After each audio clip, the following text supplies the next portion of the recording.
TFA 1024, where your entertainment will be transformed!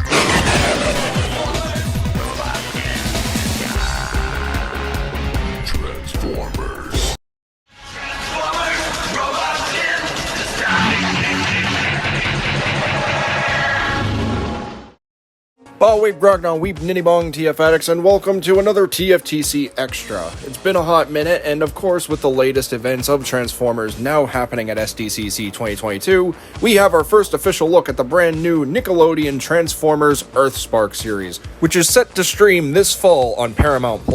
And from what we've seen so far, I'm actually fairly happy with it. It all starts off with our two human cast members just kinda taking a bike ride for some reason. I guess the first cast member is just running away, and then they get encountered by these weird spider bots, which you all know me, I love spiders.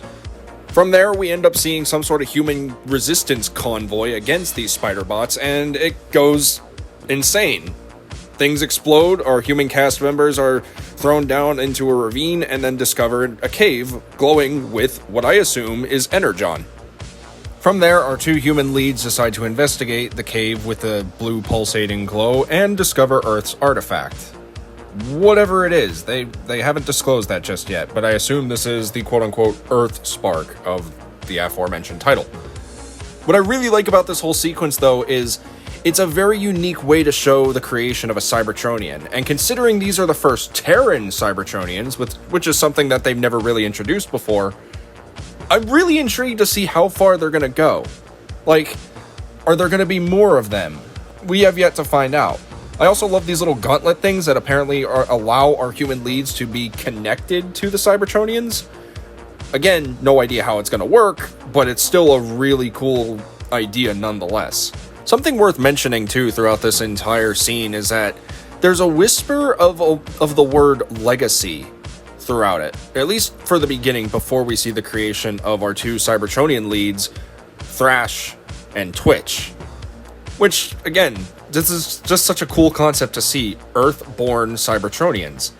It's so unique, it's so new, and it's something that I really hope we get to see explored more often in future Transformers media. Albeit different, not just like EarthSpark here. I also like how they gave us a little bit of a reference to Bumblebee from 2018 with the protoforms, Thrash and Twitch being scared.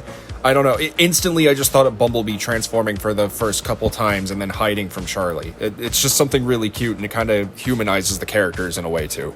But as far as what's been shown, yeah, EarthSpark looks really good, really interesting, and that revitalization and experimentation that we needed in Transformers for a long time. I can't express how excited I am for this show. And of course, before this video is over, I do have more details, so stick around, don't go anywhere just yet. But I'm really excited for what EarthSpark has in store later on.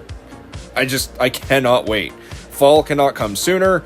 I don't have Paramount Plus, but hey, maybe this might convince me to do so. And everyone in this character design, like this whole aesthetic, just looks really good. It's that nice mix of Generation 1 meets a modern day and age type aesthetic, and I'm all for it. It kind of gives me a little bit of a Transformers Prime visual aesthetic with like a mix of IDW and Cyberverse aesthetics as well. It's a very weird amalgamation and kind of hard to explain in some way, shape, or form, which I'm already expecting the comments to disagree with me, and I'm all for it, just please be respectful. Also, something to be noted is that this will premiere on Nickelodeon shortly after Paramount Plus is streaming, similar to what they're doing with the Rugrats show as well. So we talked about the visuals, let's talk about the cast, because there is quite a big cast here with some popular names and some that I'm not familiar with, but I'm eager to learn about. So starting off, we have our first two cast members, Sydney Michaela and Zion Broadnecks, voices of Robbie Malto and Morgan Mo Malto, which obviously they're siblings, and of course are going to be our two human leads for this entire series. And some of you may recognize the voice for Robbie, as the voice actor was actually the voice for Wolf in Kipo and The Age of the Wonder Beasts. We also have Catherine Kavari, who's been the voice of Miss Marvel for quite a few Marvel animated TV shows, and Zeno Robinson, who's the voice of Golden Guard and Hunter from Disney's The Owl House, as well as Go from Pokemon Journey and Hawks from My Hero Academia. I'm pretty sure this is a shock no one expected, but Alan Tudyk as Optimus Prime? who's also been Dutch in Transformers Dark of the Moon, as well as Joker from HBO Max's Harley Quinn. Weird fit, but it actually works based on what we've heard. In my personal opinion, anyway. Bumblebee, I have a new mission. And also we have Rory McCann, who's apparently in Game of Thrones, though I've never watched the show, and I've heard that he voices a guy named The Hound. Don't know any of his voice work or any of his work whatsoever, but I hope his Megatron's good. We also got voice actors for the parents, Dot Malto and Alex Malto, respectively being voiced by Benny Latham as well as John Briones. And this is kind of another shock, is Danny Pudi as Bumblebee, which we kind of knew about given the whole SDCC highlight schedule, but it's still shocking nonetheless, and he actually works really well as Bumblebee. This is one I was personally really excited about, considering I am a huge fan of the Owl House on Disney. Cissy Jones as Elita 1, the same voice actress who provided the voice of Lilith Clawthorne in the Owl House. I am so eager to hear what she's going to sound like as Elita 1. And finally, our human villain, Mandroid, being voiced by, oh god, how do I say this name? Diedrich Bader, or Bader. Bader? I don't know. But he's also a longtime voice actor, and he's been in some of my favorite cartoons, such as The Grim Adventures of Billy and Mandy as Hoss Delgado, as well as Batman from Batman the Brave and the Bold. So yeah, from what we've seen so far, I still remain very eager and very excited for the future of this show.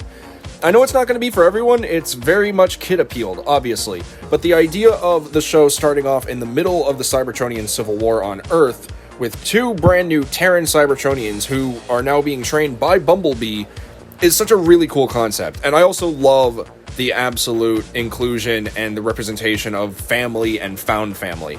That's something that this show is definitely going to be emphasizing on, and it has me really excited because I feel like that's something Transformers do not explore that often. I'm also loving all the characters that we're seeing so far, like Wheeljack, the Insecticon, Swindle. So many familiar faces along with new faces. I'm so excited. So that's pretty much it. Let me know what you think about EarthSpark down in the comment section down below. Are you hyped for it? Are you already hating on it? Please don't hate on it right away. Give it a chance. And please be sure, if you're new, to hit that big red subscribe button for all things Transformers. So stay tuned for Transformers EarthSpark, and I'll catch you guys in the next one. Until all is fun.